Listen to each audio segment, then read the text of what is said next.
In this video I am playing a BladeSin. A BladeSin is an assassin using Blade Sentinel, Blade Fury and Blade Shield. I start off by almost dying but then killing some stuff to get to level 6 so I can start using Blade Sentinel, which is actually a very powerful skill. I dodge some balls and take out some monsters. After that I head towards the tower. The main way of playing this is like a BladeSin, just tossing stuff around and kiting a lot. I take down the counters for 2 Ath runes and a Tear rune. Some of the chests have amazing loot, so always open them on player's 8. I'm looking for a Tal rune as well, which I end up finding on my second run. So I make a stealth and use some topaz to get a helm going, after which I continue on through Act 1 until I get to Andariel, who deals a lot of poison damage, but the sentinels take her down, rewarding me with a rare ring that has some MF and some fire resist. In Act 2 I make a steal, so I get the 50% open wounds. I go and get the cube, and after that I sentinel my way onward towards the Claw Viper temple, where I get hit hard and kill Fangskin. The Maggot Lair is a fantastic place for this build. All your skills only go straight through anyway.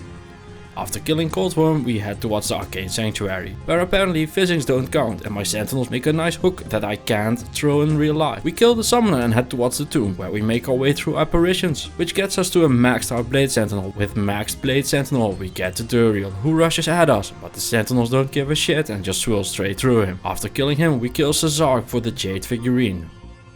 Make our way through the forest and find the Git bin. The Flayer dungeon is filled with dolls, so we run away and kite around them. We also find some boots with 26% lightning resist. After clearing out the ruined temple, we get to the council, who we easily dispose of and find a clay glass sword, which apparently is very good for this build. I wish I had known that while recording. We get revenge on Icehawk Riftwing and toss the clay glass sword again. Pro tip, read guides and tutorials before recording your run, not after. In the Durance we encounter a boss pack of dolls and some extra strong vampire lords before clearing out the other half of the council. I also get dolls on level 3, which is rare but horrible when it happens. A combat shrine before Mephisto makes sure that I make short work of him, and after he goes down we pick up our spoils of war and move along towards Act 4, where we go and fight Isuel. I'm also at level 27 at this point and thinking to myself, man, this is rough. I thought this would be a good build after the next hit delay changes. I also gambled a belt and some gauntlets and started working on my shield before heading into the River of Flame, where I found a Saigon's helmet. After claiming Hephaestus' hammer, I open the Hellforge and get a Thal rune. At this point I'm level 29 and I have no clue on why I'm such a high level. I haven't done anything different than usual. I'm usually about level 24-25 here. We clear out the Grand Vizier and Lord Decide. During our way towards Infector I find an Ord rune, which I put in my shield before I clear out Infector. After his demise I complete my Ancient's Pledge, get a new helmet and head into the Diablo fight. I dodge lightning and fire as the demon throws everything he has at me, even having the audacity to burn my mercenary alive. The small pentagram with lava and fire that is obviously in his living room for practical reasons and not because it looks fucking cool, is a tight space to dodge wave after wave of lightning that is coming my way. The fire ends up forcing me out of the pentagram, so I go back in from the other side, only to be welcomed by more fire and lightning. Meanwhile I'm just throwing in every sentinel I can to deal some damage, but the demon has no chill and spams attack after attack towards me. Beam after beam flies my way and there is barely any room to dodge. Luckily I end up luring him out of the circle into a wide open space. This gives me some much needed room to move around, so I can finally get aggressive and start dealing some real damage. I keep spamming the sentinels every chance I get and he is now consistently taking damage. It's not much, but it's slowly chipping away. And after what was one hell of a fight, the demon goes down. In Act 5 we get rid of Shank so we can use our socket quest if we want it and head towards Eldritch, where we farm some levels before moving along towards Anya. Eagerly awaited by some deadlords I managed to barely kite my way out before getting stuck in the frozen river, cornered by some abominables. The obvious thing here is to just ignore everything, but I see an evil urn and know what's even more important than survival? Content! So I hit it and get ambushed by a group of Might Succubi, which sounds way more awesome than it actually is. Sacrificing ASAP in the process and kill the aura bearer. A nice circlet drops from my champion Succubi, and after getting stuck by some frozen abyss I save Anya, which brings me to the ancients. Luckily my mercenary is capable of tanking them, but they take forever to take down. At this point I just figured the build wasn't better than it used to be, but it's fun, so whatever, I'll keep on playing. If you like BladeSins and have never played this, definitely give it a try, it feels very similar. In the throne room, I make my way through the Council Part 3, the part of Infector's group that wasn't home when I rang their bell in the Chaos Sanctuary, and the Minions of Destruction. And at this point I'm thinking, okay, I'm dealing some damage but not a lot, what is going on? And at this point it finally clicks. I have been playing on Players 8 the entire run. I had forgotten to switch it back after opening the chests in the tower. So I head into the Baal fight on Players 8 and start to slowly but surely whittle away at his life total, just making sure that I have sentinels up at all times, and resetting the room whenever a clone spawns, but heading back into the fight as fast as I can. Well, me at least. After what felt like hours, I take down Baal and find a new weapon. And with that, it's nightmare time. We clear the den and head into the cold plains, where we get greeted by a ton of experience. Make our way towards the stony field and the underground passage before getting into the tower for some runes and Saigon's woods, which is the best item I could find because it gives us the 2 best pieces of the set for some massive attack rating and 10 life leech. After finding all the runes we want from the counters, we kill the smith and open a door, only to be greeted by Afflicted. Nightmare on Dariel is the same as normal, lots and lots of poison damage, but just clear the room and kite and you should be fine. She drops one of the most interesting weapons in the game. The unique flail grants us 50% slow and some mana leech. For those who have never used slow in Diablo 2 before, it is the most broken mod in the game. I'm not even joking, this shit's literally banned in PvP. And with the power of slow, suddenly fanaticism beaters are perfectly fine to head straight into. We domino our way through the Maggot Lair, where we once again show off that we can throw around the corner, because fuck logic. And head towards the Claw Viper Temple, where we open another door, this time for some fanaticism Claw Vipers. But thanks to the slow, nothing reaches us in time, it's so good. Fangs can also pretend to be tough but dies easily. After making my way through the palace cellar with no hitches, I do the same trick as in normal and up the player's count to 8 before opening the chest. After playing Smash and Pass with the summoner, Duriel is once again awaiting in Taros's chamber. Just look at this though, the slow makes him basically harmless, well to me, and I can very easily let Gulzar do what he was born to do. Take punches to the face while I work at Duriel's life total. And this time we get the Jade figurine in the Great Marsh, where we are of course greeted by some souls. In the lower Kuras we encounter our first physical immune. I try to kill it, but I'll probably die of old age before I get the job done, so I walk away. After reclaiming the Git bin, I head into the Flayer dungeon, where there can be only one thing, and it is misery. Once again I have to run around and kite dolls. The Witch Doctor also tries to ambush me, but I make it toward my reward. Our brain? Ormus, however, is very happy that he has his kitchen utensils set complete again after losing it on a picnic in the forest. The sewers once again reunite me with my favorite least liked enemy in the game, and after all the running around again, I get revenge on Riftwing, clear out Serena and make my way towards the council.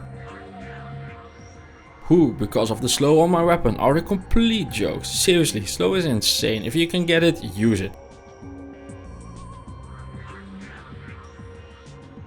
In the Durance it's time for my favorite song, once more with dolls. Between the dolls chasing me and the champions joining in on them, I am ecstatic to find level 2. In level 2 I just get punched a bunch, but in level 3 I kill Mephisto very easily because slow makes every boss in this game a complete joke. Also screw those baskets, those in particular. Mephisto ends up giving me the greatest loot I could have ever asked for. The Saigon shield are Butcher's pupil, and an excellent Grand Charm. I follow it up by crafting some gloves and head into Act 4, where the editor map immediately pays off and Israel drops me a set amulet. However, it's a Tancred. My health watch gets me an rune. This gets me a Duress. This armor gets you faster hit recovery, cold damage, crushing blow, open wounds and a ton of resist. This is the stuff you dream about in a solo self-found run. I quickly use my newfound gear to plow my way through the River of Flame and the Chaos Sanctuary. Nothing is stopping me at this point. My gear is so good I could take it through hell. So the rest of Nightmare is going to bow before me while I crush them. One thing I realized is you can spam sentinels before spawning in the bosses, so I decided to do that for Infector, only to have them spawn next to where I set up the damage. And after once again getting stuck, I luckily make it out alive and head into the Diablo fight, which is a lot less spectacular on Nightmare than it is on normal, so I fast forwarded through it. You can just stand next to him and kill him because he can't hit you. It's a bug, they haven't fixed it in 20 years, I'll take it. In Act 5 we head into the Bloody Foothills, almost finding a Scalders and go ahead and farm some Eldritch again. Not too much though, we've been very high level this entire run because of my players hate fuck up. I saved the barbs and craft an amulet that would have been very nice for a fire sorceress. After telling Trash Socket I'll be right back from the store, I encounter some Fanaticism Claw Vipers again. But between slow and a real damage weapon I just obliterate them. I high five a goat in the mountains and continue on my quest to find Anya, cause I like to resist. Oh, and also saving a person is nice and all, it's a good deed, you know.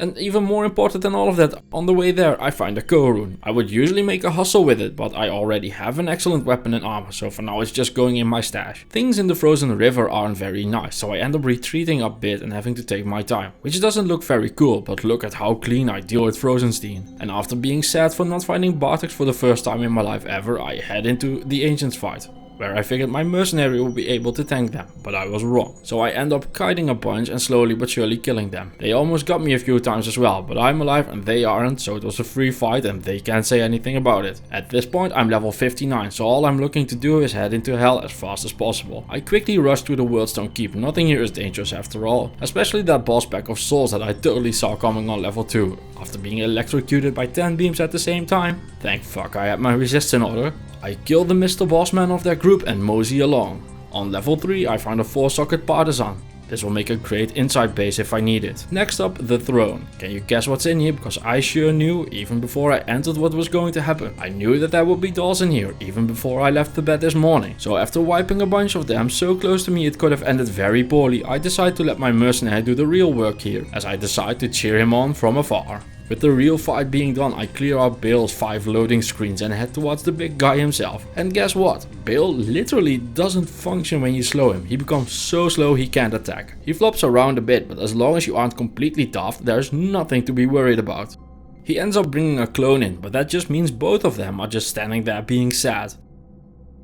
And after giving me the loot, I claim my reward in the form of a Mahim Oak. A big change in my plans comes in the form of a terrorized Pindle skin on players 8. Remember how I was 59 after the Ancients? Clearing Baal got me to 61. And Pindle skin starts off by dropping me a Paul rune, followed up by a rare gilded shield. A few runs later I end up actually maxing my gold, so I decide to do some gambling.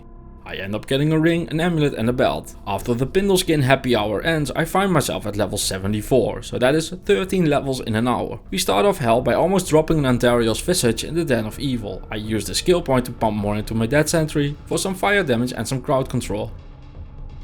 It also deals lightning damage, but it's so little it barely matters. After that, it's time to kite my way through the tower. I can deal with the normal enemies without too many problems, but the ghosts are a massive train wreck. Archers are horrible as well. I end up having to retreat a lot and I can definitely tell that I'm past my prime gear wise. I can still get through it, but I don't feel overpowered anymore. The Countess drops me a key, which means I'm basically legally obliged to go for the Ubers, right? I keep having to make really dangerous moves and having to kite into very risky situations. And while they look cool, I do want to survive, so after completing a few more runs and finding a Mal rune, I tried to keep going on, but had to admit that it was just too risky. And after almost dying even on the way there, I decided I could always come back later. So I headed into the barracks, where I found a Nokazon. And people meme on this amulet, but 50% fire resist is a ton of fire resist. I decided to kill a physical immune just so I had the footage of how not relevant the lightning damage on the dead sentries is. And following that up is laughing at the Smith. He is just sad when he's slowed. The theme of opening a door and getting fanaticism stuff continues as I once again tell some monsters I'll just go to the store and be right back. After casually strolling through the jail, I find myself in the catacombs level 4 again, where I clear out some old people and head towards Andy. She throws a lot of poison around again, even killing my mercenary, but I take her down anyway. The desert isn't much of a threat, however things hit very hard in the Claw Viper temple, but after stealing their amulet I make my way through the far oasis and into the Maggot Lair, where I get the greatest RNG on the planet. I did not encounter a single physical immune in the lair, which makes it a very nice playthrough. The Arcane Sanctuary, however, did have some stuff that got in my way, so I decided to actually listen to the comments on every single one of my assassin videos and actually use my skills. The canyon is filled with crushers who make true on their name. I figured I'd just kill them for some experience, but these guys are taking me to the cleaners. Using my Shadow Masters to buy a bit of time, I barely make it into the room. I make a snap decision and decide to go for the 2 first, figuring that killing 2 is easier than killing a pack, but that one zombie slaps the absolute living fuck out of me. Literally. I'll show it again in slow motion, because I don't get why I took so much damage. They were just a normal zombie and an unraveler, but oh well, they got me. So, thank you for watching. See you in the next one. Don't forget to subscribe. Thanks, bye.